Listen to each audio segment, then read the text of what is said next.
यशोदानंदना ब्रज जनरंजना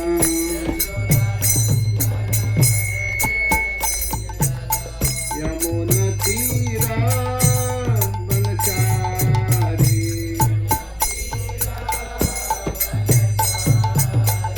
यमुना तीरा बनचारी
जय राधा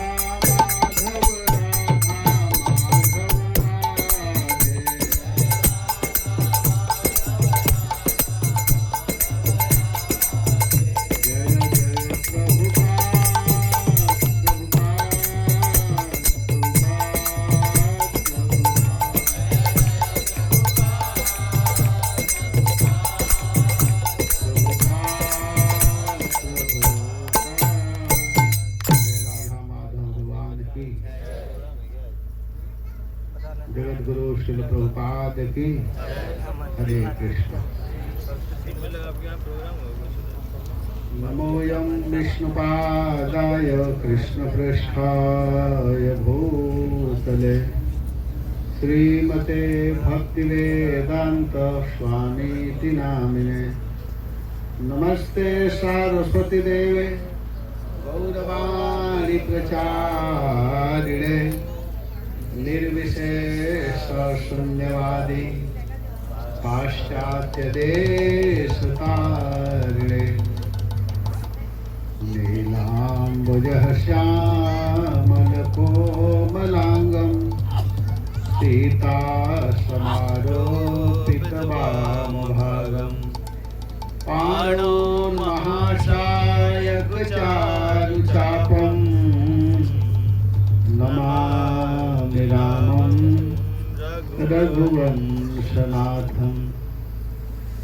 जय श्री कृष्ण चैतन्य प्रभु नित्यानंद श्री अद्वैत गदाधर श्रीवासादि गौर भक्तवृंद। हरे कृष्णा कृष्णा कृष्णा हरे हरे हरे राम राम राम हरे हरे। ओम नमो भगवते वासुदेवाय।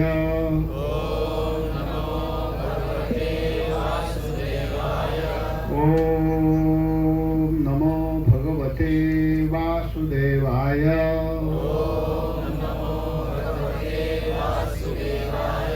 ओम नमो भगवते वासुदेवाय।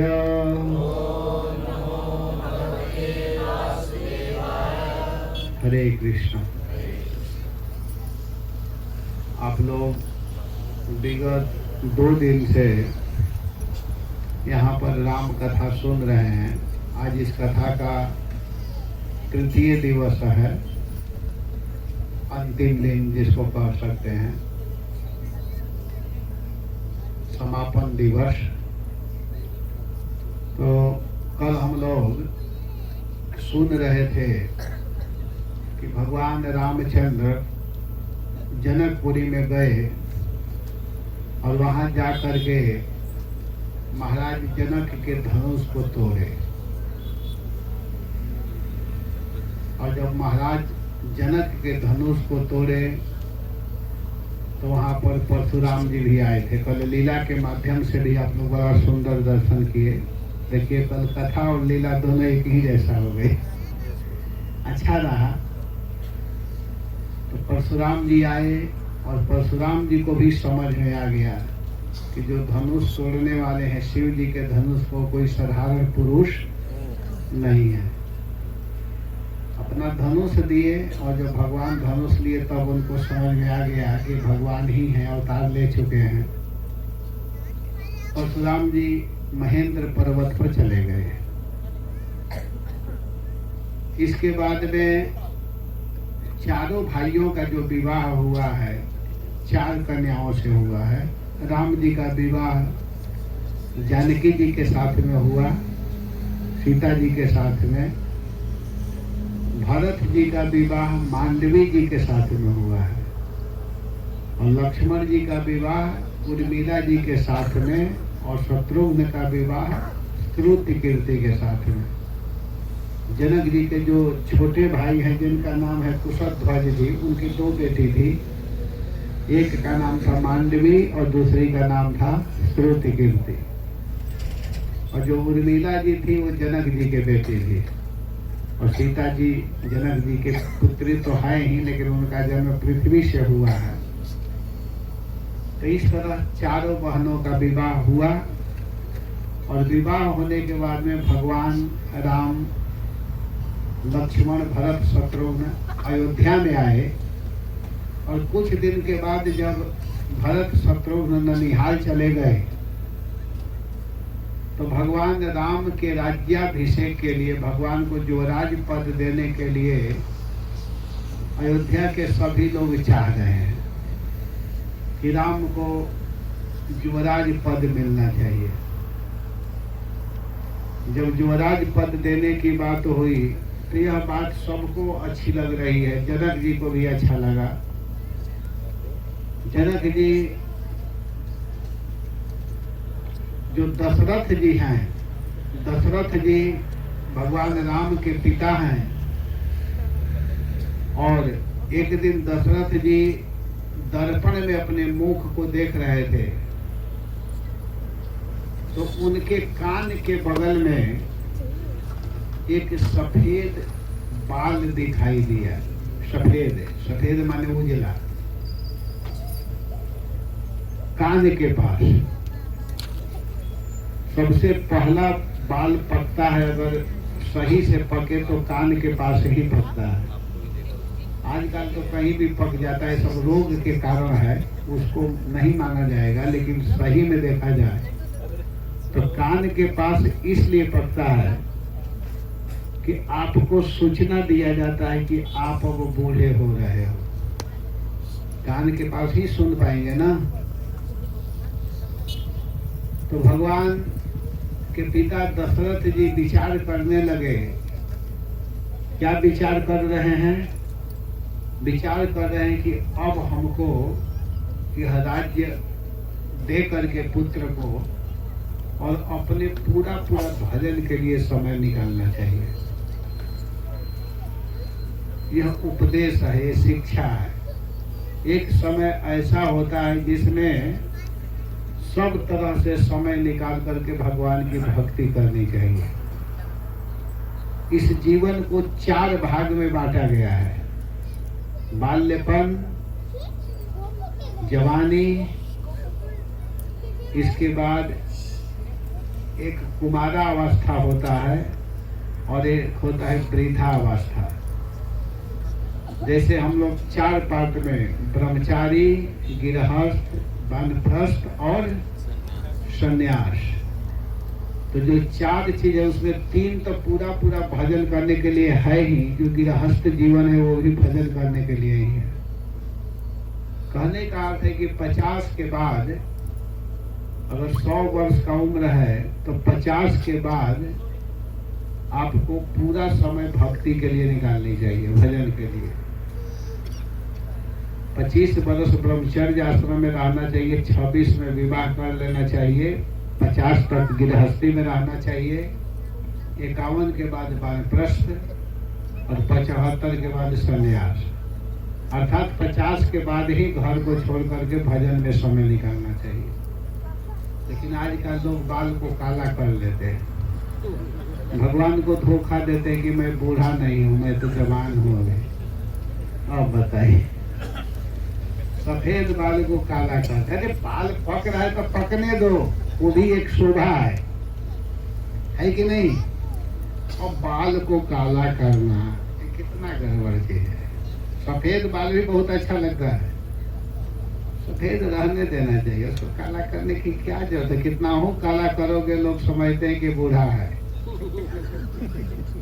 दांत टूट जाता है, नकली दांत लगा लेते हैं। ये सब एक तरह से हम लोगों को शिक्षा देने के लिए है, सावधान होने के लिए है। लेकिन लोग सावधान, जिसको होना है वो न होएगा, जिसको होना ही नहीं है तो मरते दम तक भी घर छोड़ने वाले नहीं है। लेकिन महाराज दशरथ अब बिल्कुल सावधान हो चुके हैं। सभी लोग प्रसन्न हैं, लेकिन देवता लोग प्रसन्न नहीं थे। देवता लोग क्या किए कि सीधे कहाँ गए? सरस्वती जी के पास में, और सरस्वती जी से कहते हैं कि आप कुछ उपाय कीजिए। सरस्वती जी बोली, हरे कृष्णा कृष्णा हरे हरे, हरे राम राम राम हरे हरे, हरे कृष्णा। तो सरस्वती जी क्या करती हैं कि देवताओं के बात को सुन करके कहने लगी कि देखने में देवता है, उनका निवास ऊंचा है, लेकिन करतूत जो है नीचा है। ऊंच निवास नीच करतूती, हैं बड़े ऊंचे स्थान पर, लेकिन इन लोगों का सोच कितना छोटा है। लेकिन अब सरस्वती जी क्या करे? तो सरस्वती जी भी क्या करती हैं कि विचार करने लगी कि किसके बुद्धि में जाकर के बैठूं। तो सरस्वती जी अयोध्या में आकर के एक स्त्री के पास आती हैं, जिसका नाम है मंथरा। मंथरा जानते हैं कहाँ के रहने वाली थी? कैकई के गांव के रहने वाली थी। विवाह जो हुआ तो विवाह के समय कैकई के साथ मंथरा आई थी। कैकई का गांव यूक्रेन जो है ना, यूक्रेन है, वहां के रहने वाली कैकई है। उधर के रहने वाली, उसी के साथ आई थी, उसी के साथ रहती ही थी। तो उसके मति को सरस्वती जी आकर के भ्रमित कर दी। और मंथरा बेचारी एक तो इसी तरह पढ़ी लिखी नहीं है, कम बुद्धि की है, और उसमें सरस्वती जी बैठ गए तो और गड़बड़ करेगी। सभी लोगों को अच्छा लग रहा है कि राम को राज्याभिषेक होने वाला है, लेकिन मंथरा कैकई के पास पहुंची और कैकई के पास जाकर के कहती कि आपको बड़ा राज सिंहासन, बड़ा पलंग अच्छा लग रहा है, क्या दिक्कत है? आपको थोड़े टेंशन है, मुझे न टेंशन है, मैं न चिंता में हूँ। मैं नहीं चाहती हूँ कि हमारी महारानी जी को किसी प्रकार का कोई दिक्कत हो। तो क्या दिक्कत है? मंथरा रोते हुए आई है कैकई के पास। कैकई क्या बात है, क्यों रो रही हो? क्या लक्ष्मण कुछ कर दिया है क्या? मंथरा कहते लक्ष्मण हमको क्यों करेगा, हम आपके लिए टेंशन में हैं। इसलिए टेंशन में मैं चाहती हूँ कि आप हमेशा हमेशा के लिए रानी बन करके रहो। इस समय अगर सबसे अच्छा भाग्य देखा जाए तो कौशल्या का है। आज जो पलंग पर सो रही हो ना, ये अब मुवस्सर होने वाला नहीं है। अब कुछ ही समय के बाद इस पलंग पर आनंद से सो करके रहेगी कौशल्या, और तुम दासी बन करके रहोगी। मतलब तो मतलब क्या? राम को राज्याभिषेक होने वाला है, राम राजा बनने वाला है। मंथरा के बात को सुन करके कहीं सही में हमारा बेटा राम राजा बनने वाला है, ये बात सत्य है तो मैं तुमको जो मांगोगी वो मैं दूंगी। देखिए कैकई कितना प्रेम करती है भगवान राम से। लेकिन भगवान वास्तव में स्वयं चाहते हैं जंगल में जाना। ये सब ध्यान देना चाहिए। भगवान खुद माता कैकेयी से कहे थे कि माँ आपसे मैं एक चीज मांगता हूँ। देखिए एक ही रामायण नहीं है, अनेक रामायण है, तो अलग अलग वर्णन है सब कुछ। भगवान स्वयं कैकेयी के पास जाकर प्रार्थना किए कि माँ तुम हमारी इच्छा को हमेशा पूर्ण की हो, और एक इच्छा और तुमको पूर्ण करना पड़ेगा, और इसके लिए तुमको बदनामी लेना पड़ेगा। तो क्या हमारे लिए तुम ले सकती हो? कैकेयी कही बेटा तुम्हारे लिए मैं कुछ भी कर सकती हूँ। तो भगवान बोले हैं कैकेयी से कि मेरा जन्म भक्तों को आनंद देने के लिए हुआ है। कल आप लोग सुन रहे थे, इसी बात को पुनरावृत्ति नहीं करूंगा। आप ही इस काम को कर सकती हो। कहीं कोई बात नहीं। और कहीं ऐसा की वो सीधे कोप भवन में चली गई। मंथरा इतना सुंदर ट्रेनिंग दी उसको, सिखाई कि तुमको तब तक राजा के बात में नहीं आना है जब तक वह राम का शपथ न खा ले। राम का जब शपथ खा लेंगे तब ही तुम उनसे कुछ कहना। तो कही कि ठीक है। अब क्या हुआ कि वो कोप भवन में चली गई। महाराज दशरथ अब आ करके कैकेयी के पास पहुंचते हैं तो देख रहे हैं कि वो तो कोप भवन में है। और महाराज दशरथ कैकेयी से कहते हैं कि क्या दिक्कत है, तुमको कौन अपकार किया है? हे देवी तुम मुझसे सत्य सत्य बताओ, क्या तुम्हें मालूम नहीं है कि नर श्रेष्ठ भगवान राम के अतिरिक्त इस संसार में सबसे प्रिय तुम हो। अगर सबसे प्रिय अगर कोई है तो राम है, और राम के बाद अगर कोई प्रिय है तो केवल तुम हो। तुम्हारे अलावा और कोई मेरा प्रिय नहीं है। तुमको अगर कोई कुछ कहा हो, कुछ बोला हो, तो तुम हमको बताओ, मैं उसको जीवित नहीं छोड़ूंगा, और तुम जो मांगोगी वो मैं दूंगा। तुम हमसे सही सही बोलो, तुम्हारी संपूर्ण बात को पूरा मैं करूंगा। मेरा वचन असत्य होने वाला नहीं है। तुम उसे कह करके तो देखो। तो यहाँ पर कैकेयी कहती है कि हे महाराज आप हमेशा देने की बात करते हैं। आप हमेशा कहते हैं मांगो मांगो मांगो। क्या कभी आप जीवन में मुझको दिए हैं? तो महाराज दशरथ कहे कि इस तरह की बात क्यों कहती हो? आप मांग करके तो देखो। तो कहते हैं आपको याद थोड़े रहेगा। मांगने वाले व्यक्ति जो लेने वाले व्यक्ति हैं उनको याद रहता है ना। आप पहले ही मुझको वचन दिए हैं, 2 वरदान आप मुझको देने के लिए कहे थे। एक बार देवासुर संग्राम में आप ऐसे परास्त हुए थे कि उस समय रात भर जग करके मैं आपकी सेवा की थी, और आप इतने प्रसन्न हुए मेरे सेवा से, संतुष्ट होकर के आपने मुझसे कहा। वाल्मीकि जी वर्णन किए हैं। तो कहती है कि उस समय आपने मुझको 2 वरदान दिया था। कहा था कि आप हमसे मांगो। तो 2 वरदान आप देने के लिए कहे थे, उसको मैं धरोहर रूप में मैं आपके पास रखी हूं। आप उसी को पूरा कर दीजिए ना। तो महाराज दशरथ कहते हैं कि 2 के बदले में तुम 4 मांग लो, लेकिन इस तरह की बात मत कहो। कहीं नहीं नहीं नहीं नहीं, हमको विश्वास नहीं है, आप हमारा 2 वरदान दे दीजिए। तो दशरथ जी कहे कि हाँ मांगो दूंगा। तो कहे नहीं, आपको शपथ खाना पड़ेगा राम का। आप राम को, मंथरा गुरु है ना, मंथरा पहले ही ट्रेनिंग दी थी कि जब तक राम का शपथ न खा ले राजा तब तक तुम मत कहना, नहीं तो काम बिगड़ जाएगा। जब तक अपना कार्य सिद्ध न हो जाए तब तक बात को गोपनीय रखना चाहिए, नहीं तो वो काम होता होता नहीं है।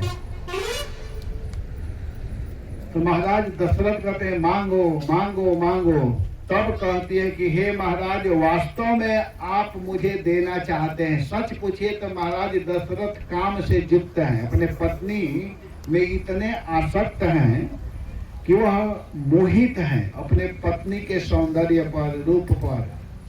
और जो व्यक्ति काम भाव में होकर के अगर कुछ देना चाहता है, कुछ कहता है, तो निश्चित दुख पाता है, कष्ट पाता है। शास्त्रों में कहा गया है काम से युक्त हुआ व्यक्ति हमेशा दुख ही दुख पाता है। तो महाराज दशरथ कहे कि मांगो। काम मोहितम, काम से मोहित थे महाराज। कई कहती है कि आप मेरे 2 वरदान को पूरा कीजिए। और जब कह रहे हैं, राम का शपथ खा रहे हैं, तो मैं आपसे पहला वरदान मांगती हूँ कि 9 पंचवर्षाणी, 9 और 5, 9 और 5 कितना होता है? 9 पंचवर्षाणी दंडकारण्यमाश्रितः चिराजीन धरो धीरो रामो भवतु तापसः। मैं आपसे यही मांगती हूँ कि 14 बरस तक राम दंडकारण्य वन में जाए। और वस्त्र कैसा पहनना है? तो चीर, वृक्षों के छाल का वस्त्र पहनना है, जंगल में रहना है। तापस वेश विशेष उदासी 14 बरस राम वनवासी। तपस्वी के वेश में, केवल 14 बरस के लिए वनवास नहीं मांग रही है, कहती है कि 14 बरस के लिए जंगल में जाना है, लेकिन तपस्वी के वेश में। तापस वेश विशेष उदासी, ऐसा वस्त्र नहीं पहनना है, इसलिए मांग रही है। कई जानती है कि अगर मैं इस तरह के बात नहीं कहूँ तो क्या होगा कि राजा हैं और राजा जंगल में ही आनंद कर देंगे, जंगल को ही महल सजा सकते हैं, बना सकते हैं। इसीलिए इस तरह का वरदान मांग रही है। कहती है कि 9 पंचवर्षाणि दंडकारण्यमाश्रितः चिराजीन धरो धीरो रामो भवतु तापसः। तपस्वी वेश में राम को रहना है। और दूसरा वरदान सुन लीजिए। दूसरा वरदान यह है कि मेरे बेटा भरत को राज्याभिषेक होना चाहिए, भरत को राज्य मिलना चाहिए। इतना सुनते ही महाराज दशरथ जो खिले हुए थे वो बिल्कुल मुरझा गए। और मुरझाते हुए कहते हैं कि अरे धिक्कार है, तू कुल का विनाश करने वाले, अरे कैकेयी तू डाइन कैसे हो गई? तुम तो डाइन हो। यहाँ कह रहे हैं किम कृतम तव रामेण पापे पापम मया पिवा निसंशय दुष्ट चारित्र्य कुलस्यास्य विनाशिनी। तुम इस कुल को विनाश करने वाली डाइन बन गई। तुम्हारे मन में इस तरह का विचार कैसे आया? तुम यह बताओ कि मैं कौशल्या और सुमित्रा को भी छोड़ सकता हूँ, राजलक्ष्मी का भी परित्याग कर सकता हूँ, लेकिन तुमको पता है कि मैं राम को नहीं छोड़ सकता हूँ। तुम कहो तो कौशल्या को छोड़ दूंगा, तुम कहो तो सुमित्रा को छोड़ दूंगा, लेकिन तुमको भी पता है कि मैं राम को छोड़ नहीं सकता हूँ। और तुम इस तरह की बात कह रही हो। ऐसा नहीं बोलना चाहिए, तुम ऐसे क्यों कह रही हो?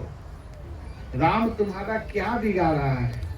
और महाराज दशरथ कहने लगे कि अरे कैकेयी, आज तुम राम के राज्याभिषेक को सुन करके इतनी दुखी क्यों हो गई और इस तरह की बात क्यों बोल रही हो? मेरा राम तुम्हारा क्या अपकार किया है? क्या तुम्हारा बिगाड़ा है? इस तरह की बात को सुन करके कौशल्या सुमित्रा सभी दुखी होगी। तुमको मालूम नहीं है, अगर इस तरह की बात कौशल्या सुनेगी, सुमित्रा सुनेगी तो सभी दुखी होगी।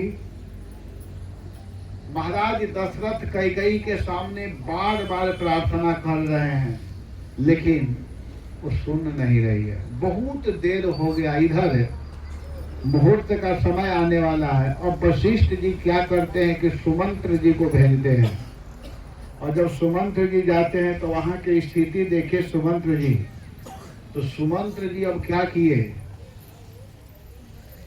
कि वहां की स्थिति देखते हैं, फिर आते हैं और सुमंत्र जी वशिष्ठ जी को बताते हैं और कैकेयी कहती है कि आप राम को बुला करके लाओ। तब अब राम को बुला करके लाते हैं और राम जब कैकेयी के पास गए तो भगवान राम कैकेयी से पूछ रहे हैं कि हमारे पिताजी की स्थिति ऐसा क्यों हो गई है, बताओ। तो कैकेयी कहती है, सब कुछ बता देते, कहती है कि देखो तुम्हारे पिताजी ने मुझको 2 वरदान दिया था, उसी दोनों वरदानों को मैं मांगी हूँ। पहला वरदान मांगी हूँ कि तुम्हारा 14 वर्ष के लिए वनवास हो और भरत को राज्याभिषेक हो। मैं भरत के लिए राज्य तिलक और तुम्हारे लिए वन मांगी हूँ। इतना ही बात है और कुछ बात नहीं है।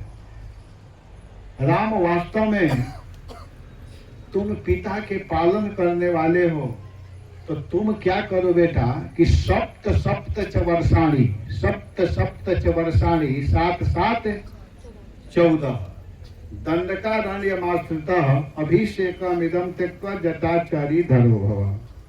अगर तुम वास्तव में पिता की आज्ञा पालक हो तो तुमको क्या करना चाहिए कि 14 वर्ष के लिए वनवास जाना है और तपस्वी वेश में रहना है। इस तरह के बात सुनकर के भगवान दुखी नहीं हुए, भगवान प्रसन्न हो रहे हैं। भगवान को कोई अंतर पड़ने वाला नहीं है।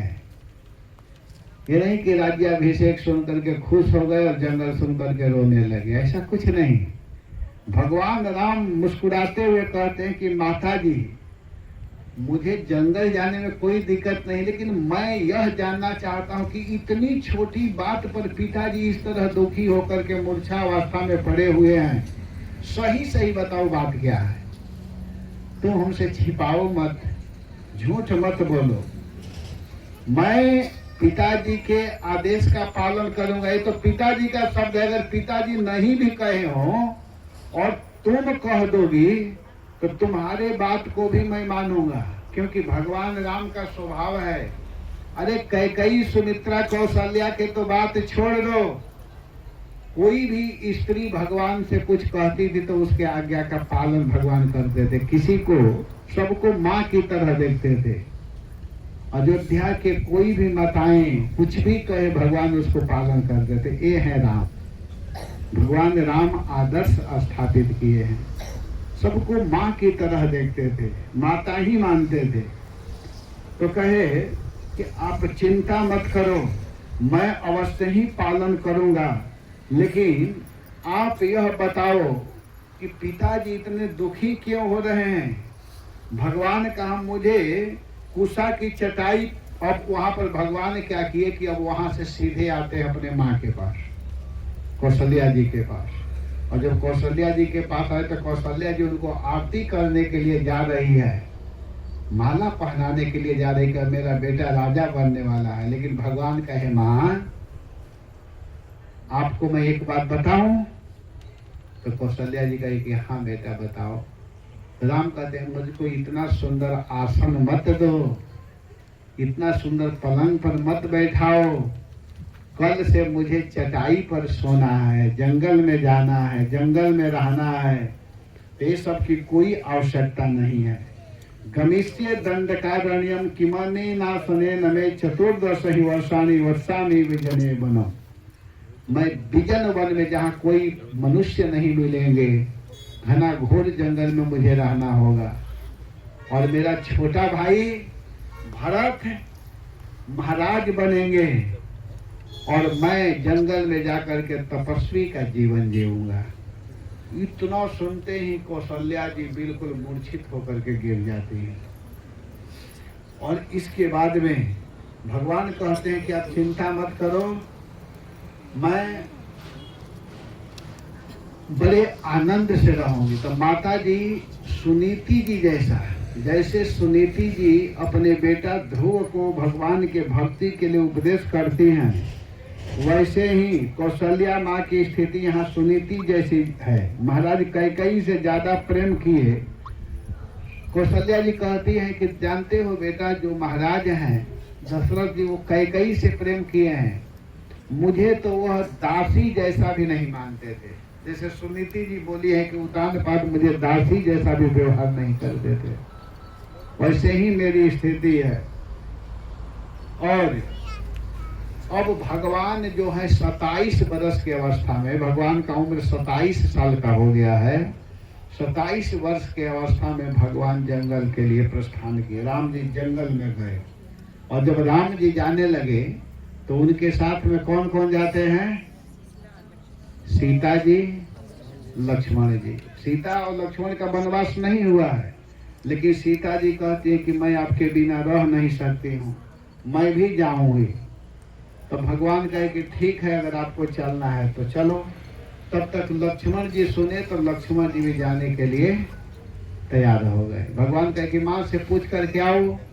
तो लक्ष्मण जी दौड़ते हुए अपने माँ सुमित्रा जी के पास जाते हैं, और सुमित्रा जी के पास में जब गए तो सुमित्रा जी कहती है कि हे लक्ष्मण, तुमको जाना है। कहाँ जाना है? जहाँ राम है, क्योंकि राम जहाँ है वही अयोध्या है। राम तुम्हारे पिता हैं, और माता कौन है? सीता। और जंगल ही तुम्हारे लिए अयोध्या है। तो तुमको चिंता करने की जरूरत नहीं है बेटा, तुम अवश्य ही जाओ, क्योंकि जहाँ राम है वहीं अयोध्या है।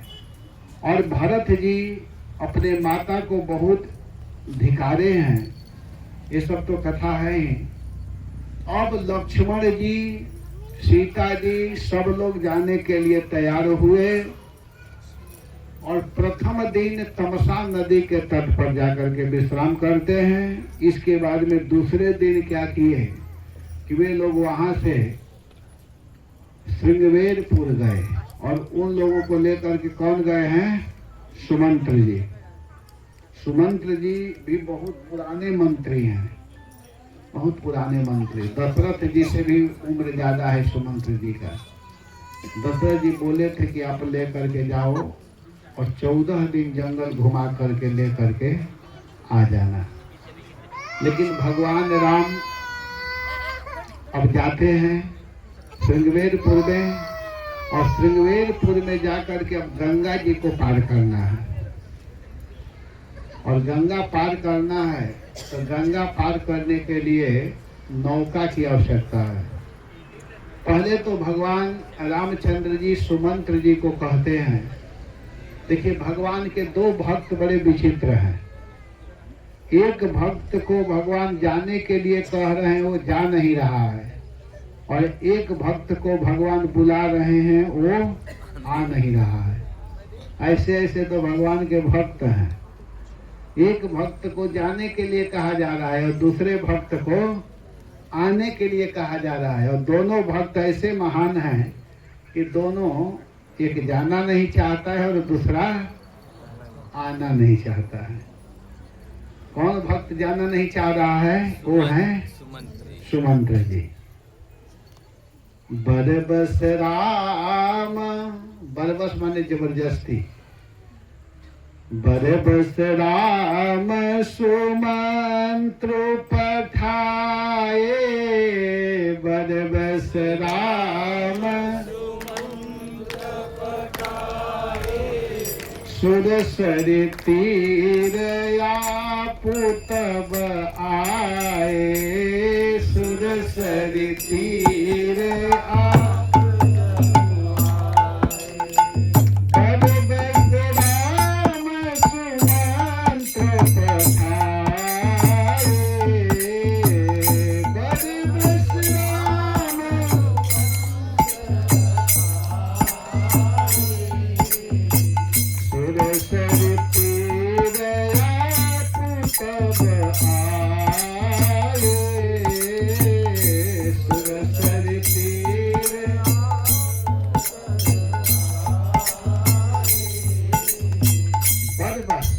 सुमंत्र जी से भगवान कहते हैं कि आप जाइए, आप जाइए।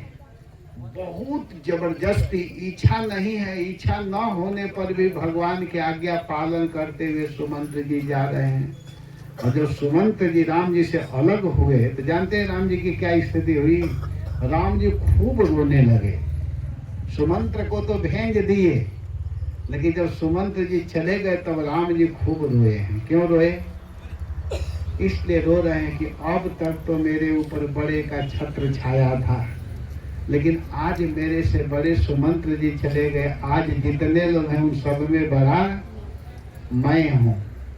सच पूछे तो जब तक बड़ा व्यक्ति का हाथ रहता है तब तक वह व्यक्ति आनंद में रहता है। अब राम जी खूब रो रहे हैं, खूब रोए हैं। सुमंत्र जी जब जा रहे हैं तो सुरसरी तीरया पुतब आए, सुरसरी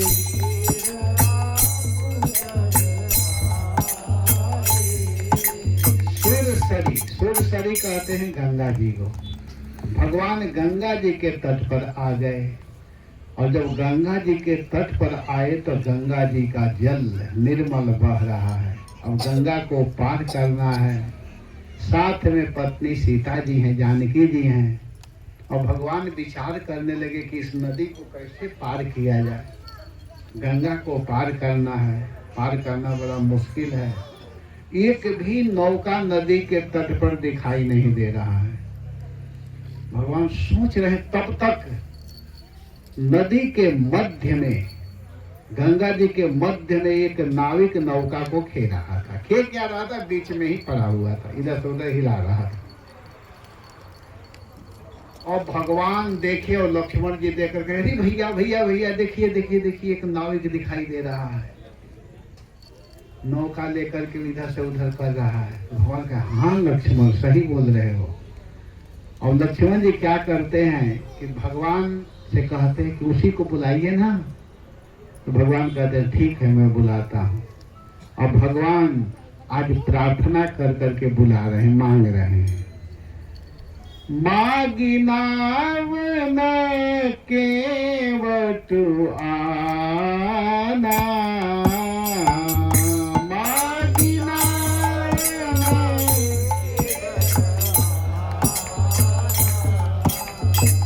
कहई तुम्हार मरण में जाना, कहई तुम्हार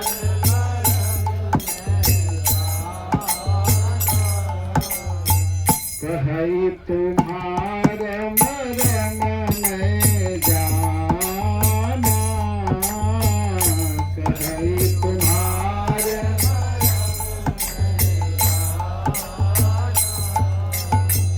मागी नाव न केवट आना, केवट न आना, मागी नाव। भगवान नौका मांग रहे हैं और केवट आ नहीं रहा है।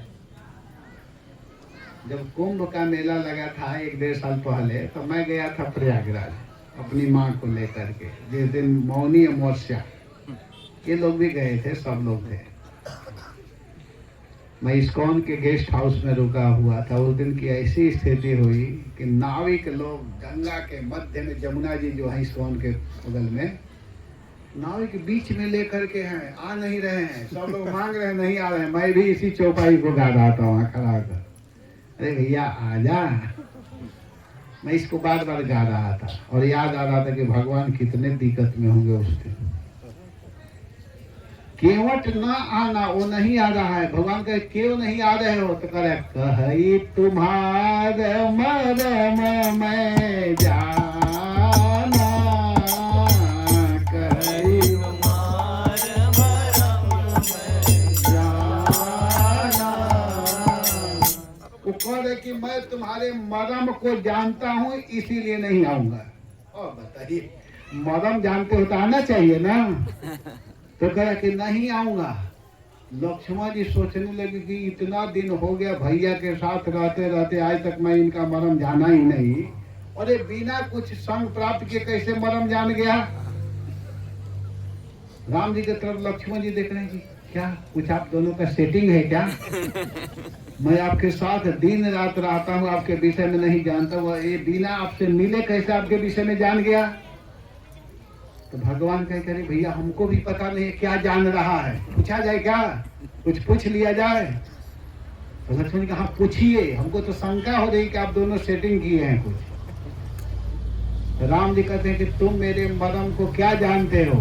तब कहता है कि चरण कमल रज कहूं सब कहाई, चरण कमल रज कहूं सब मानुष करनी मूरी कछु अहाई।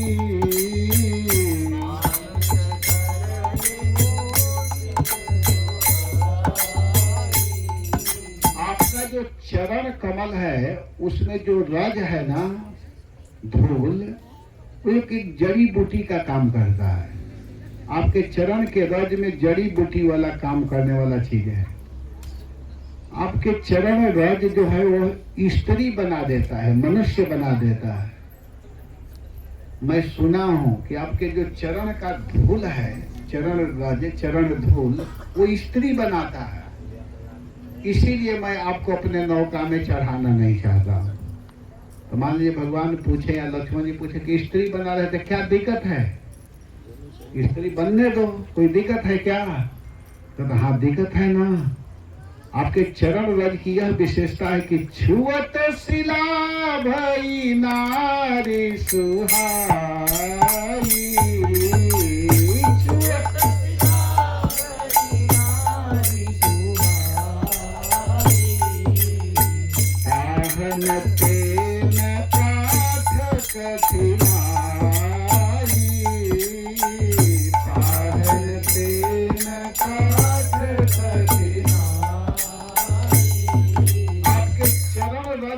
स्पर्श होने के कारण एक पत्थर स्त्री बन गई थी। मैं सुना हूं, मैं ऐसा सुना हूं, मेरे कान में शब्द आया है। तो जब आपके चरण का रज पत्थर को स्त्री बना सकता है, तो ये तो मेरा नौका लकड़ी का है। लकड़ी तो ऐसे ही पानी में रह रह करके फूल करके कोमल हो गया है, मुलायम हो गया है, और यह स्त्री बन जाएगी तो बड़ा गड़बड़ होगा। मान ली कोई कहे करे स्त्री बन जाएगी तो बहुत अच्छा है ना, स्त्री बन जाएगी, तुमको स्त्री मिल जाएगी, कितनी अच्छी बात है, तुम दिक्कत में क्यों हो? तथा महाराज मैं एक ही पत्नी से परेशान हूँ। एक पत्नी जो है वही हमको परेशान करके रख दी है। दिन से सुबह से लेकर के शाम तक टेंशन ही टेंशन, टेंशन, बस टेंशन। और कहीं एक दूसरी स्त्री बन जाएगी तो छोटी सी है, देख नहीं रहे कितनी लंबी यह नौका है, विक्रमादित्य से भी शायद बड़ी होगी। यहाँ जो है इतनी बड़ी स्त्री बन जाएगी तो मैं कहाँ से लाऊंगा भोजन, टन का टन राशन कहाँ से लाऊंगा? मैं तो परेशान ही हो जाऊंगा। इसीलिए महाराज क्षमा कीजिए, मैं बैठाने वाला नहीं, क्षमा कीजिएगा, आप अन्यथा मत लीजिएगा, मैं अपने नौका में नहीं बैठाऊंगा। भगवान कहते तुमको समझ में आ रहा है तू क्या बोल रहा है? हम लोगों को गंगा पार करना है। लक्ष्मण जी तुरंत धनुष बाण उठा लिए मारने के लिए। राम कहे नहीं नहीं, मारोगे तो गड़बड़ हो जाएगा, काम बनाना है, मारना नहीं है, यहाँ युद्ध थोड़े करना है। भगवान राम बहुत मधुर शब्द का प्रयोग कर रहे हैं, कह रहे हैं कि भैया आखिर बताओ हम लोग पार कैसे होंगे? तो कहते महाराज सुनिए सुनिए, आपको बैठाने में कोई दिक्कत नहीं था, लेकिन हमारा बिजनेस व्यापार जो भी है यह नौका ही है। यही प्रतिपाल हूँ सब परिवारों, नहीं जानत कछु अवर कपारो। कह रहे हैं कि मैं इसी से अपने परिवार का पालन पोषण करता हूँ, इसके अतिरिक्त मेरा और कोई साइड वाला बिजनेस व्यापार नहीं है। यही मेरा बिजनेस है, यही व्यापार है, यही नौकरी है। अगर यही स्त्री बन जाएगी तो मैं क्या करूंगा? तो भगवान कहे कि तब हम यहीं रहें। कहता नहीं, एक उपाय है, अगर आपको जाना है। राम सिया राम, सिया राम, जय जय राम, राम सिया राम,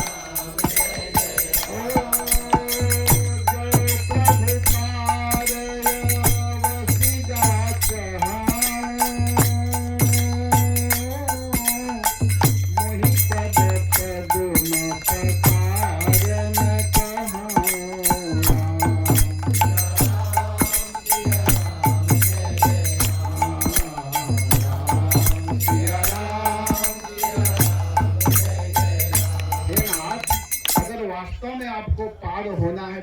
एक उपाय है। वो उपाय यह है कि आप अपने चरण को धोने के लिए मुझसे कहिए। आपका चरण धो लूंगा तो मैं आपको पार कर दूंगा। तो कहे कि पार होने से और चरण धोने से क्या संबंध है, ये दोनों से क्या मतलब है भाई? हमको पार होना है तो चरण धोने से तुमको क्या होने वाला है? तो यही तो बात है। आपके चरण इसलिए मैं धोना चाहता हूं कि आपके चरण की परीक्षा मैं लूंगा। अगर वास्तव में आपके चरण धोली में कोई गड़बड़ी नहीं होगा तो मैं पार करूंगा। पद कमल धोई चढ़ाई नावन नाथ उतराई चाहूं। कहता है कि आप अपने चरण को धोवा लीजिए, चिंता मत कीजिए, मैं आपसे उतराई नहीं लूंगा। उतराई माने मजदूरी, भाड़ा नहीं लूंगा। लेकिन चरण बिना धोए आपको पार करने वाला मैं नहीं हूं। कुछ भी होगा, जब तक मैं आपके चरण को धोऊंगा नहीं तब तक मैं आपको नौका में बैठाने वाला नहीं हूं। मोहि राम राउर आन दशरथ शपथ सब साची कहूं। मैं शपथ खा करके कह रहा हूं कि जब तक मैं आपके चरण को धोऊंगा नहीं तब तक पार करने वाला नहीं हूं। बरु तीर मारहूं लखन पे जब लगी न पाय पखारी हूं। वो कह रहा है कि भले लक्ष्मण मेरे ऊपर बाण मार दे, लेकिन महाराज हे भगवान हे राम आप ध्यान देकर के सुन लो, जब तक मैं आपके चरण को धोऊंगा नहीं तब तक पार करने वाला मैं नहीं हूं। कुछ भी हो जाएगा मैं पार नहीं करूंगा। अगर वास्तव में आप पार होना चाहते हैं तो आपको अपना चरण धोवाना पड़ेगा। भगवान के इस तरह के शब्द को सुन करके सुनि केवट के बेन, सुनि केवट के बैन प्रेम लपेटे अटपटे। केवट बोल रहा है लेकिन उसकी वाणी प्रेम से युक्त है। केवट वास्तव में भगवान का परम भक्त है। भगवान अभी आप लोग सुन रहे थे ना कि जब सुमंत्र जी जा रहे हैं तो भगवान रो रहे हैं।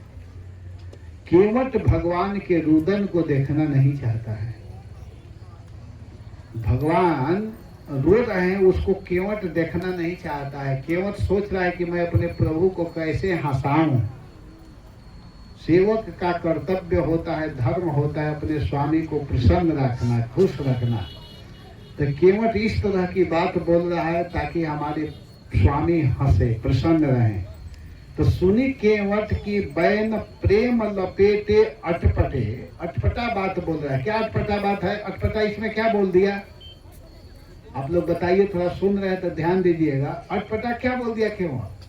अभी आप लोग सुन रहे थे कि यही प्रतिपालहु सब परिवारो नहीं जानत कछु और कबारो। कह रहा है कि मैं अपने परिवार का पालन पोषण इसी नौका से करता हूँ। ये जब चलता है तो पैसा मिलता है, और पैसा मिलता है तो मैं अपने परिवार को भोजन कराता हूँ, खिलाता हूँ। और तुरंत फिर क्या कह रहा है कि आपसे मुझे उतराई नहीं चाहिए। दोनों बात उल्टा हुआ कि नहीं? एक तरफ कह रहा है कि इसी से परिवार का काम चलता है, दूसरे तरफ कह रहा है कि आप पार हो जाना, चरण धोवा लो, मैं तुमसे पैसा नहीं लूंगा। तो इस तरह के बात को सुन करके सुनि केवट के बैन प्रेम लपेटे अटपटे बिहसे करुणा ऐन। भगवान हंसने लगे। जो भगवान रो रहे थे वो भगवान हंस दिए, उनको हंसी आ गई। और भगवान सीता जी और लक्ष्मण जी के तरफ देखने लगे। क्या किया जाए?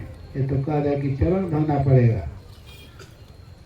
लक्ष्मण जी को तो गुस्सा आ रहा है, लेकिन अब करे से करे क्या करे।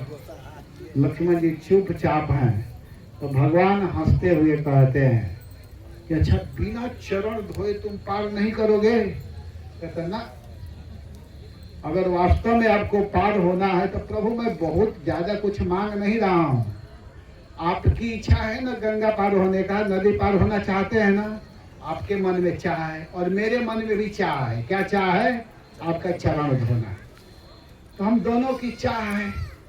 मैं बहुत छोटी सी प्रार्थना आपके सामने कह रहा हूँ केवट क्या कहता है कि अरे बात छोटी है, सिर को हिला दीजिए। बात छोटी है, सिर को हिला दीजिए। बात छोटी है, सिर को हिला दीजिए। बात छोटी है, सिर को हिला दीजिए। पावन अपना प्रभु जी धुला लीजिए। पावन अपना प्रभु जी धुला लीजिए। पावन अपना प्रभु जी धुला लीजिए। पावन अपना प्रभु जी धुला लीजिए। बात छोटी है, सिर को हिला दीजिए। बात छोटी है, सिर को हिला दीजिए। पावन अपना प्रभु जी धुला लीजिए। पावन अपना प्रभु जी धुला लीजिए। पावन अपना प्रभु जी धुला लीजिए। पावन अपना प्रभु जी धुला लीजिए। हम हैं अनपढ़, कोई भूल हो ही गई। हम हैं अनपढ़, कोई भूल हो ही गई। हम हैं अनपढ़, कोई भूल हो ही गई। हम हैं अनपढ़, कोई भूल हो ही गई। आप मालिक हैं, सब कुछ भुला दीजिए। आप मालिक हैं, सब कुछ भुला दीजिए। आप मालिक हैं, सब कुछ भुला दीजिए। आप मालिक हैं, सब कुछ भुला दीजिए। बात छोटी है, सिर को हिला दीजिए। बात छोटी है, सिर को हिला दीजिए। पावन अपना प्रभु जी धुला लीजिए। पावन अपना प्रभु जी धुला लीजिए। पावन अपना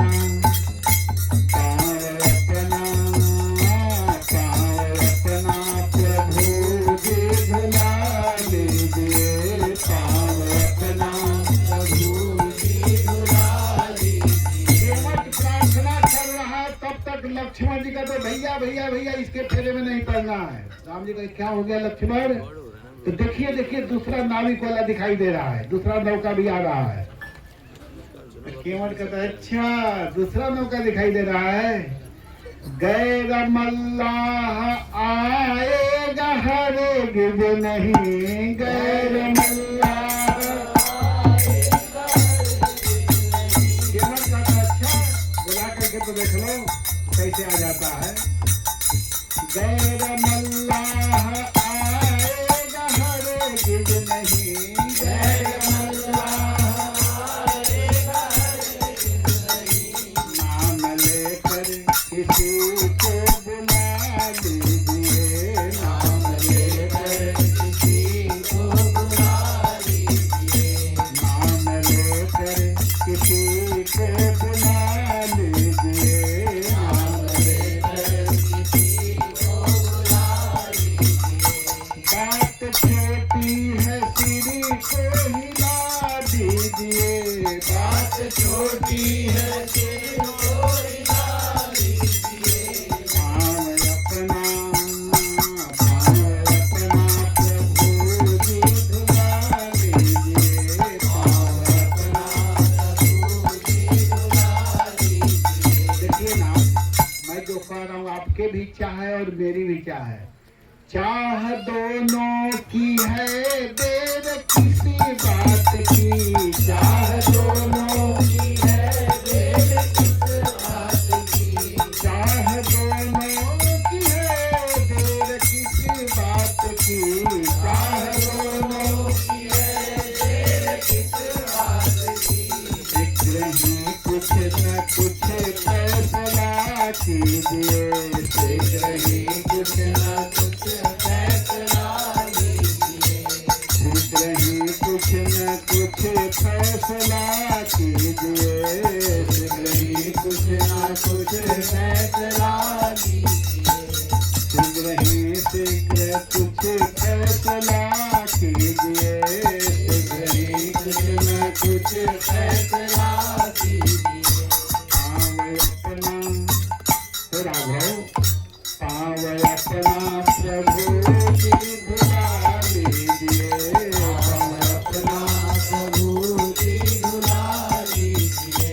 इतना सुनते ही भगवान कहे कि बिना पाए धोए तुम पार नहीं करने वाले हो ना, तो कहा ना, चरण तो धोआना पड़ेगा। तब भगवान कहते हैं कृपा सिंधु बोले मुस्काई, कृपा सिंधु बोले मुस्काई, स्वीकरो जे पवनावन जाई, स्वीकरो जे पवनावन जाई, कृपा सिंधु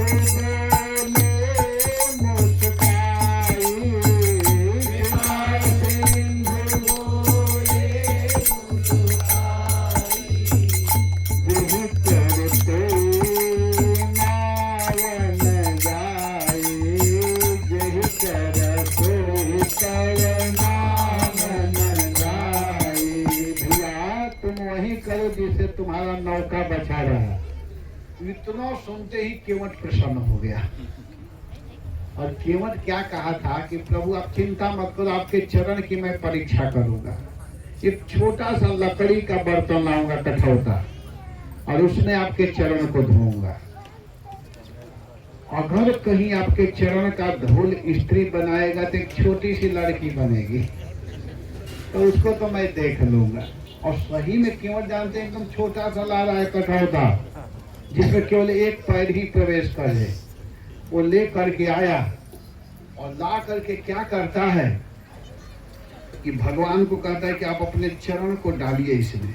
भगवान राम अपने चरण कमल को उसमें डालते हैं, और जब अपने चरण को रख रहे हैं उसके भीतर, तो केवट बड़े आनंद के साथ में क्या कर रहा है कि अब चरण धोएगा। यहाँ पर कह रहे हैं कि देखो भगवान क्या उस नदी को पार नहीं हो सकते हैं। जा सुनाम सुमिरत एक बारा, उतर ही नर भव सिंधु अपारा।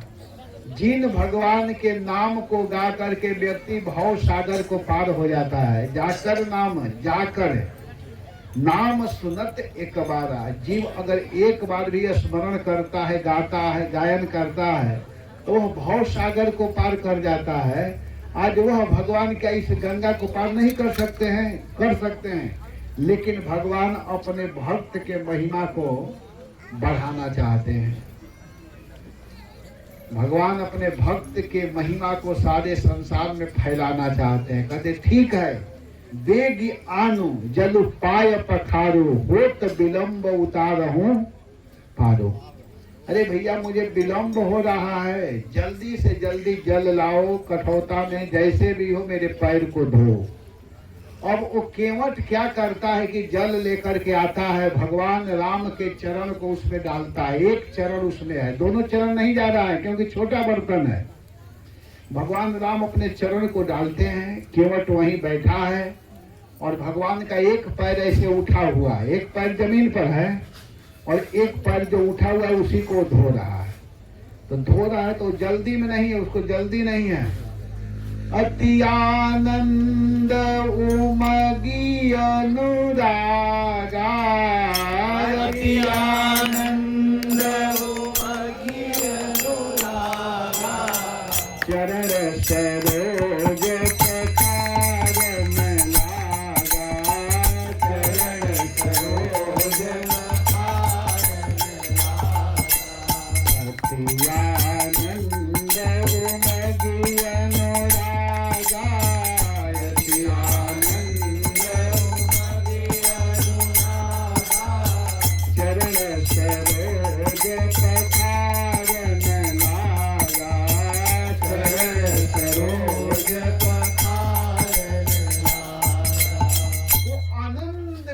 करके भगवान के चरण को धो रहा है। भगवान कहते हैं भैया केवट मेरा दूसरा पैर बड़ा दर्द कर रहा है, खड़ा हुए हुए, एक पैर से मैं खड़ा हूँ, जल्दी करो ना। तो भगवान कहते अच्छा दर्द कर रहा है, अपना हाथ मेरे सिर पर आ करके चुपचाप खड़ा रहो। केवट की बात सुनकर भगवान कहे कि मैं अपना हाथ तुम्हारे सिर पर क्यों रखूं? तो केवट कहता है मैं थोड़े कह रहा हूं रखने को, मत रखो, खड़ा रहो। भगवान कहे बड़ा विचित्र है, मेरा पैर दर्द कर रहा है, कह रहा है कि अपना हाथ मेरे सिर पर रखो। अब नहीं रखूंगा तो पैर तो दर्द कर ही रहा है।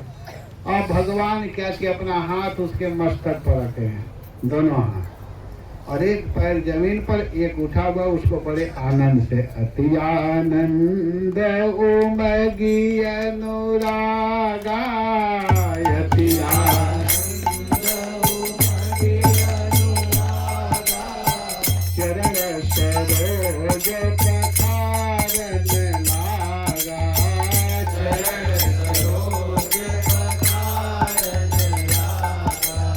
चरण धोया और धो करके उस जल को लेकर के क्या किया कि उसको सीधा उस जल को पी गया, पूरा जल को ही पी गया।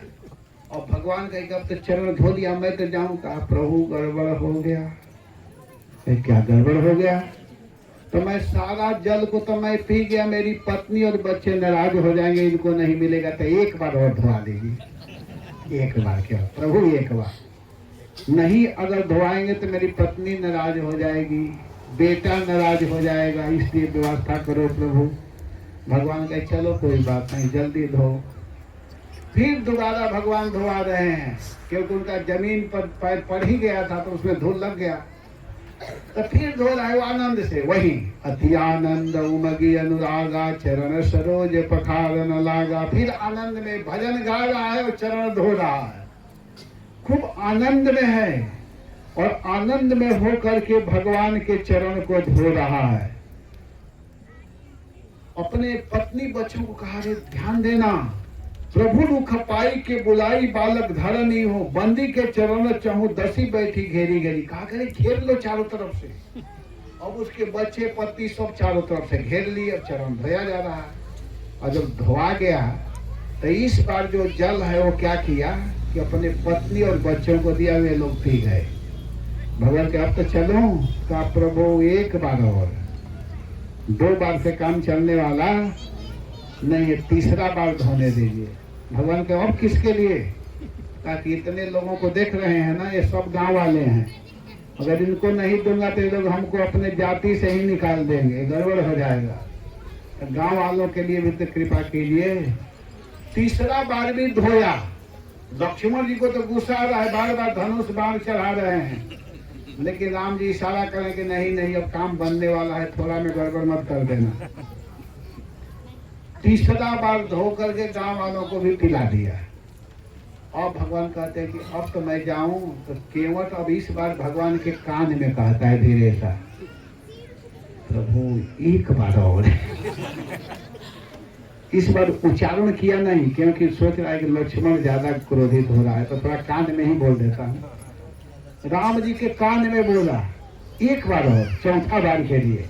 भगवान का अब किसके लिए? भगवान भी इशारा कर रहे हैं, अब तो सारे लोगों का काम बन गया ना। देखिए भगवान कितने बड़े दयालु हैं, इस पर विचार कीजिए। भगवान को थोड़ा भी गुस्सा नहीं आ रहा है, क्रोध नहीं आ रहा है, भगवान मुस्कुरा रहे हैं केवट के इन भक्ति को देख करके। केवट कहता है प्रभु एक बार और, चौथा बार। कहे किसके लिए? मेरे पितरों के लिए, मेरे पूर्वज जो गए हुए हैं, अभी उनका उद्धार नहीं हुआ है प्रभु, उन लोगों के लिए एक बार चरण धोइए।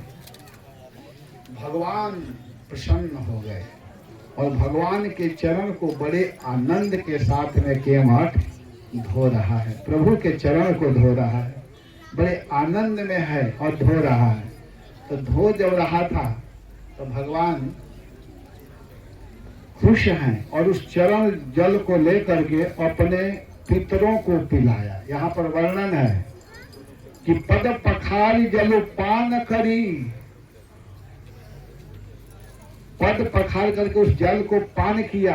आप सहित परिवार, अपने भी पिया, अपने परिवार वालों को भी पिलाए। पितर पाल करी प्रभु ही पुनि, मुदित गयहु ले पार। अब अपने पी लिया और भगवान को नौका में बैठाया और नौका में बैठा करके लगा नौका चलाने, लेकिन नौका चला ही नहीं रहा है, बस हिला रहा है और उसमें बैठ करके गाना गा रहा है। भगवान बैठे हैं, सीता जी बैठी हैं, लक्ष्मण जी बैठे हैं, जैसे आप लोग बैठे हैं वैसे वे लोग बैठे हैं। और केवट कैसे बैठा है, जैसे मैं बैठा हूँ। भगवान को देख रहा है, भगवान का सुंदर रूप, और देख करके भजन गा रहा है। क्या भजन गा रहा है? अरे मेरी नैया में लक्ष्मण राम, गंगा मैया धीरे बहो।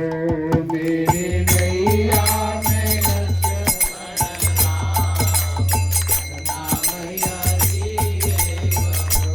मेरी नैया में सीता राम, गंगा मैया धीरे बहो। मेरी नैया में सीता राम, गंगा मैया धीरे बहो। मैया धीरे बहो, धीरे बहो मैया धीरे बहो। मेरी नैया में सीता राम, गंगा मैया धीरे बहो। मेरी नैया में सीता राम, गंगा मैया धीरे बहो। बड़े भाग से अवसर आया, बड़े भाग से अवसर आया, बड़े भाग से अवसर आया, बड़े भाग से अवसर आया। चरण धोई चरणामृत पाया, चरण धोई चरणामृत पाया। मेरे बिगड़े बन गए काम, गंगा मैया धीरे बहो। मेरे बिगड़े बन गए काम, गंगा मैया धीरे बहो। मेरे बिगड़े बन गए काम, गंगा मैया धीरे बहो। मेरे बिगड़े बन गए काम, गंगा मैया धीरे बहो। इनके हवाले करी अपनी नैया, इनके हवाले करी अपनी नैया। अपने जीवन के बागडोर भगवान के हाथ में दे दो। इनके हवाले करी अपनी नैया, इनके हवाले करी अपनी नैया। बन जाएंगे ये तो खेवैया, बन जाएंगे ये तो खेवैया। तेरा कर देंगे बेड़ा पार, गंगा मैया धीरे बहो। तेरा कर देंगे बेड़ा पार, गंगा मैया धीरे बहो। तुम्हें कर देंगे भव से पार, गंगा मैया धीरे बहो।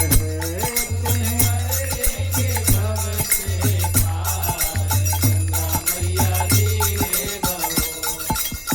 धीरे बहो मैया धीरे बहो, धीरे बहो मैया धीरे बहो। मेरी नैया में लक्ष्मण राम, गंगा मैया धीरे बहो। मेरी नैया में लक्ष्मण राम, गंगा मैया धीरे बहो। धीरे धीरे गा रहा है, उसको कोई जल्दी नहीं है, धीरे धीरे नौका चला रहा है। वो चला क्या, चला ही नहीं रहा है, धीरे धीरे नाव चलाता है। मन में गीत खुशी को गाता है, उसके मन में खुशी है। प्रभु रहे इस वन में, खुशी रहे मेरे मन में। वो खुश है कि भगवान बस यहीं पड़े रहे हमारे नौका में। हरि को पार नहीं करना चाह रहा है, वो अपने आप को पार होना चाह रहा है, भगवान को छोड़ना नहीं चाह रहा है। भगवान कहते कर क्या रहा है केवट, तो जल्दी तो चलाओ, कभी से यहाँ से यहीं हिला रहे हो नौका को। तब केवट कहते प्रभु मैं आपसे एक बात पूछूं? तो भगवान कहा हाँ पूछो। अच्छा ये बताइए कि आपका वनवास कितने दिन के लिए हुआ है? भगवान कहते तुमको नहीं पता है, 14 वर्ष के लिए वनवास हुआ है मेरा। अच्छा 14 वर्ष के लिए हुआ है? हाँ। तो केवट का अच्छा बताइए फिक्स है किस धर्मशाला में रुकना है, कल किस होटल में रुकेंगे, सब फिक्स है? क्योंकि ये सब थोड़े पता है मुझे कहाँ रुकना है। तो जब आपको पता है ही नहीं तो इतना जल्दी क्यों कर रहे हैं? आप आराम से यहीं 14 बरस तक रहिए। आपको कितना सुंदर मैं व्यवस्था दिया हूँ। 14 बरस इस नौका में रहिए, कहीं जाने की जरूरत नहीं है। भगवान हंस रहे, कह रहे केवट तुमको पता नहीं है मेरा कितना प्रोग्राम पहले से फिक्स है। अगर तुम्हारे नौका में रहूंगा तो सबरी का उद्धार कैसे करूंगा? तुम्हारे नौका में रहूंगा तो हनुमान और सुग्रीव से कैसे मिलूंगा? तुमको पता नहीं है। भगवान मन ही मन कह रहे हैं कि जब यहीं रहूंगा तो और भी भक्तों का तो विभीषण जी के ऊपर कृपा करनी है, मुझे रावण आदि का वध करना है। यहाँ रहने से काम चलने वाला नहीं है। जब इतना भगवान बोले तो केवट का अच्छा ठीक है प्रभु, आपके आदेश का मैं पालन करता हूँ। और इतना सुनते ही पुनि मुदित गयहूं ले गई पार। केवट तुरंत नौका को चलाया तेज गति से और तुरंत गंगा के उस पार कर दिया।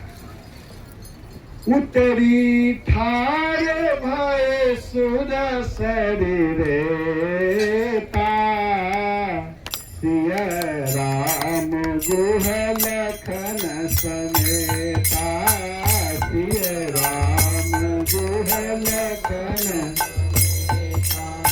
केवट उतरी दंडवत कीन्हा, केवट उतरी दंडवत कीन्हा, प्रभु ही सकुच ही नहीं कछु दीन्हा, प्रभु ही सकुच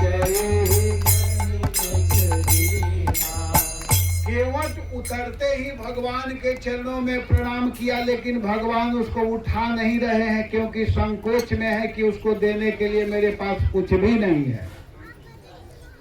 भगवान के पास कुछ है नहीं देने के लिए, लेकिन बगल में खड़ी उनकी पत्नी है। सिय ही की पिय जान निहारी, मन मोदरी मन मुदित उतारी।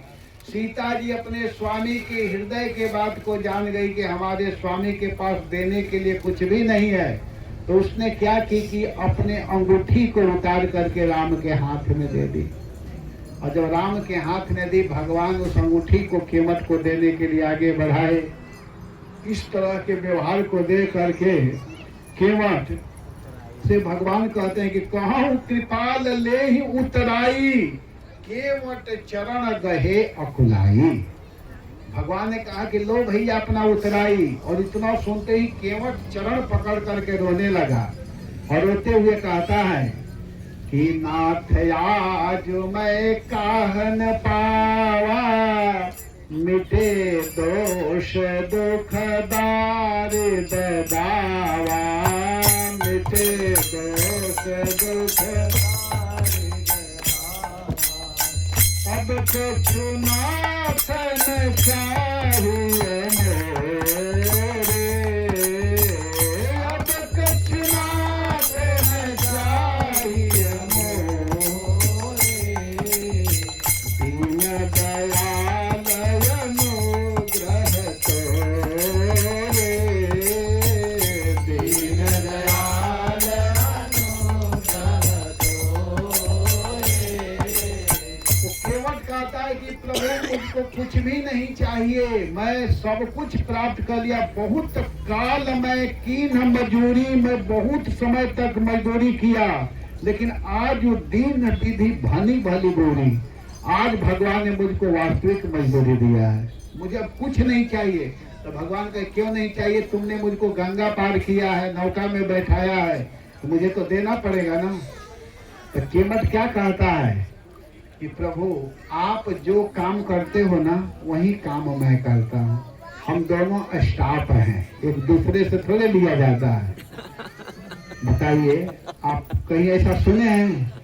अरे मैं गंगा तट का, वो केवट बोल रहा है, अरे मैं गंगा तट का माझी हूँ, तुम भव सागर के केवट हो। मैं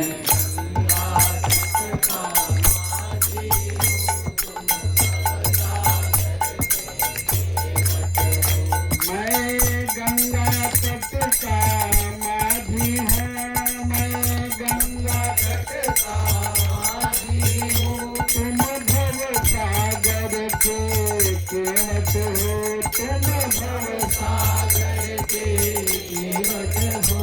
मैं इस सुर सर के तट पर हूँ, तुम भव सर का तो तट पर हो। मैं इस सुर सर के तट पर हूँ, तुम भव सर का तो तट पर हो। मजदूर कहीं मजदूरों से मजदूरी लेता है भैया, मजदूर कहीं मजदूरों से मजदूरी लेता है भैया, मजदूर कहीं मजदूरों से मजदूरी लेता है भैया, मजदूर कहीं मजदूरों से मजदूरी लेता है भैया। मल्लाह कहीं मल्लाहों से मल्लाही लेता है भैया, मल्लाह से मल्लाही लेता है भैया। आप कहीं सुने हो कि मजदूर मजदूरों से मजदूरी लेता है और मल्लाह कहीं मल्लाहों से मल्लाही लेता है? तो हम दोनों तो एक ही काम करते हैं। अपने को ऋणी समझते हो तो ऋण वही चुका देना, अपने को ऋणी समझते हो तो ऋण वही चुका देना, अपने को ऋणी समझते हो तो ऋण वही चुका देना, अपने को ऋणी समझते हो तो ऋण वही चुका देना।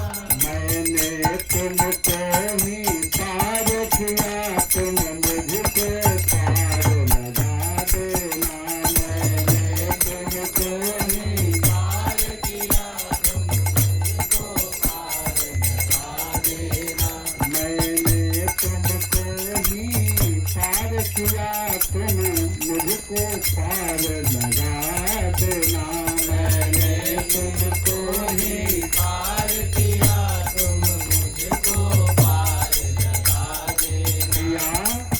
आपको मजदूरी देने की आवश्यकता नहीं है, मैं आपको यहाँ पार किया हूँ और जब मैं शरीर छोड़ूंगा तो उस समय यह मत पूछना कि तुम माला किए हो कि नहीं, 16 माला जप किए हो कि नहीं, मंगला आरती में आए हो कि नहीं, पार कर देना।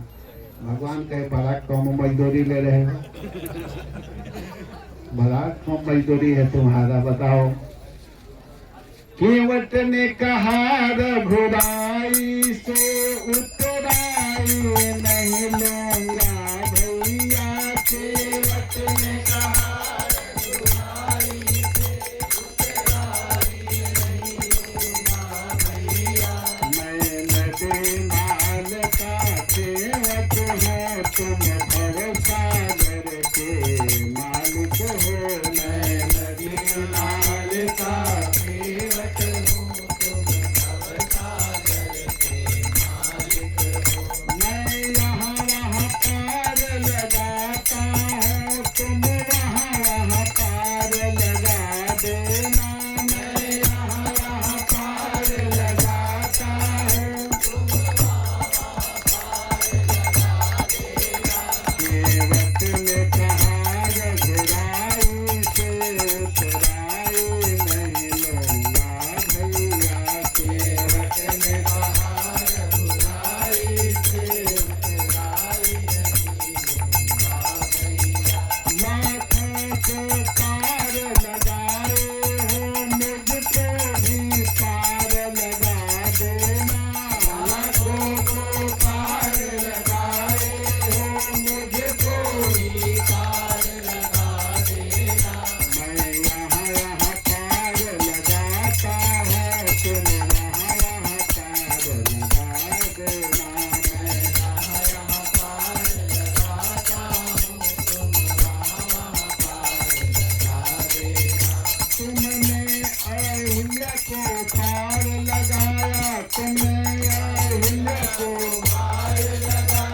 मुझको भी पार लगा देना, मुझको भी पार लगा देना।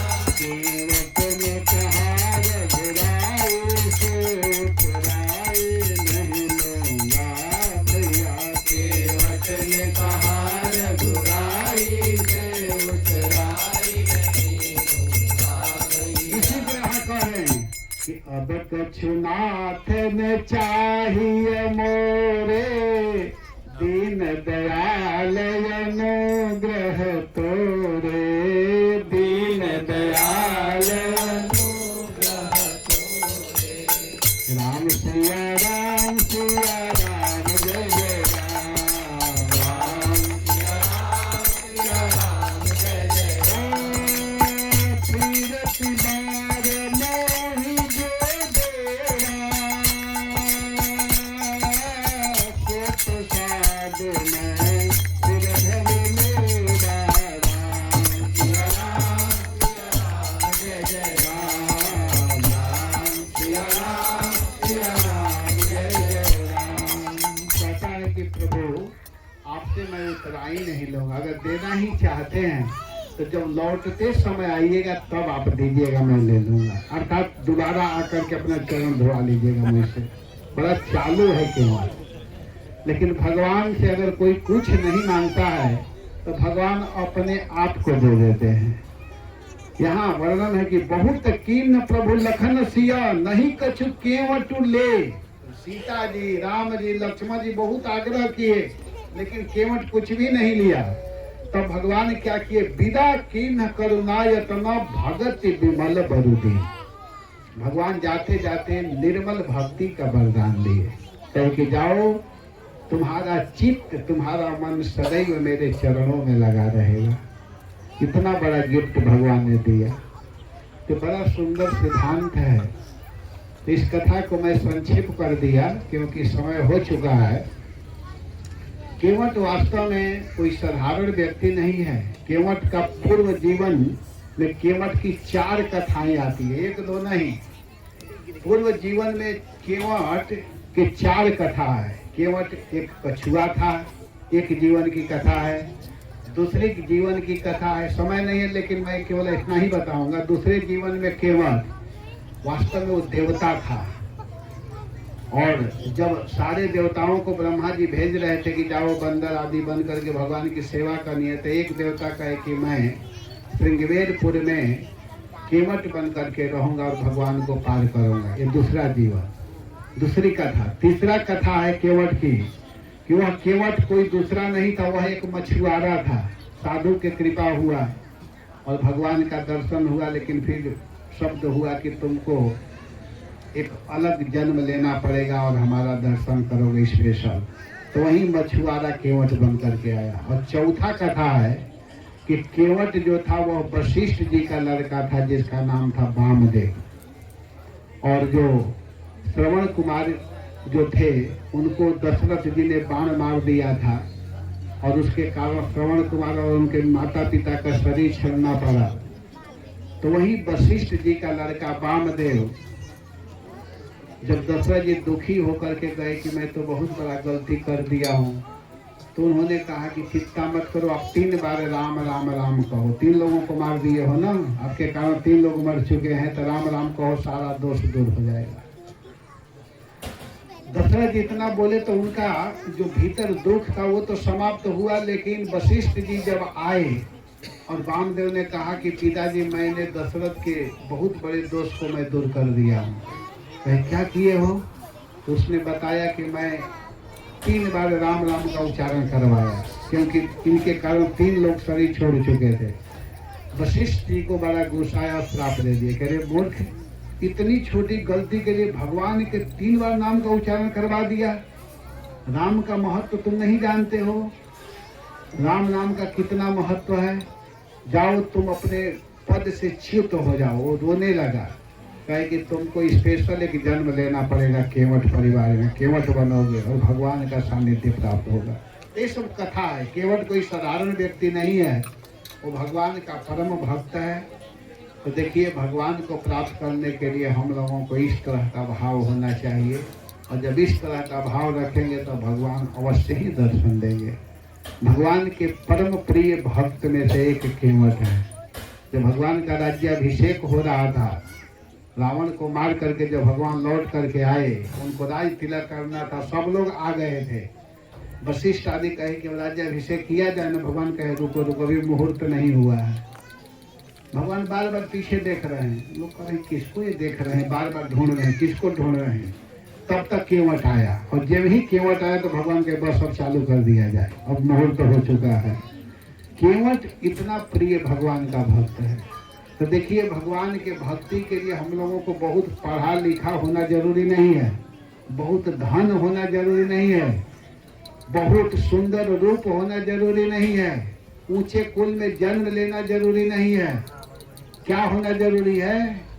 भक्ति। कायेन वाचा मनसेन्द्रियैर्वा बुद्ध्यात्मना वा नुस्तस्वभावात् करोति यद्यत् सकलम परस्मै नारायणायेति समर्पयेत्। जैसा भगवान शरीर दिया है, रूप दिया है, ज्ञान दिया है, धन दिया है, उसी से सेवा कर लेना चाहिए। यही भगवान के भक्ति की सबसे सुंदर योग्यता है। ठीक है ना? समझ में आ रही है बात सबको? तो इसलिए आप लोग भगवान का भजन कीजिएगा। इस कथा के माध्यम से हम लोगों को यह समझना है कि भगवान के भजन के लिए जाति, ज्ञान, कुल, ये सब की आवश्यकता नहीं है। भगवान को सबसे प्रिय क्या है? भक्ति प्रियो माधव। माधव को सबसे प्रिय है तो वो है भक्ति, प्रेम। प्रेम के बस में भगवान हो जाते हैं। सबसे ऊंची प्रेम सगाई, प्रेम के वशीभूत भगवान होते हैं। तो भगवान के नाम को प्रेम से गाना चाहिए। तो मैं भगवान से यही प्रार्थना करूंगा कि आप लोगों का मन इसी तरह भगवान में लगा रहे। और मैं गोविंद दत्त प्रभु, दामोदर लीला प्रभु, सबको मैं धन्यवाद देता हूँ कि लोग इतना सुंदर व्यवस्था करके आप लोगों को कथा सुनने की व्यवस्था कराते हैं। और इसी तरह का आयोजन हमेशा होते रहना चाहिए ताकि हम लोगों का मन भगवान में लगे। समय हो चुका है। देखिए, समय किसी का प्रतीक्षा नहीं करता है, तो समय हो गया है। इसलिए मैं अब अपनी वाणी को यही विराम दूंगा। आप लोग जो भी शिक्षा ग्रहण किए हों 3 दिन में, उसको जरूर अपने जीवन में उतारने का प्रयास कीजिएगा। यह मनुष्य जीवन बड़ा कीमती जीवन है। भगवान भागवतम में बोले हैं, भागवत के 11 स्कंद के 20वां अध्याय के 17 नंबर के श्लोक में भगवान कृष्ण ने उद्धव जी से कहा है कि नृदेहमाद्यम सुलभम सुदुर्लभम प्लवम सुकल्पम गुरुकर्णधारम मया न कूले नभस्व तेरितम पुमान भवाब्धि न तदिस्सात्मा। इस मनुष्य जीवन में आकर के अगर हम भगवान का भजन नहीं किए तो समझो कि हम अपने आप को नष्ट कर रहे हैं, समाप्त कर रहे हैं। तो इसलिए हम लोगों को ध्यान देना होगा। इसी के साथ मैं अपने वाणी को विराम देता हूँ। हरे कृष्णा कृष्णा कृष्णा कृष्णा हरे हरे, हरे राम राम राम हरे कृष्णा। जय श्री प्रभुपाद।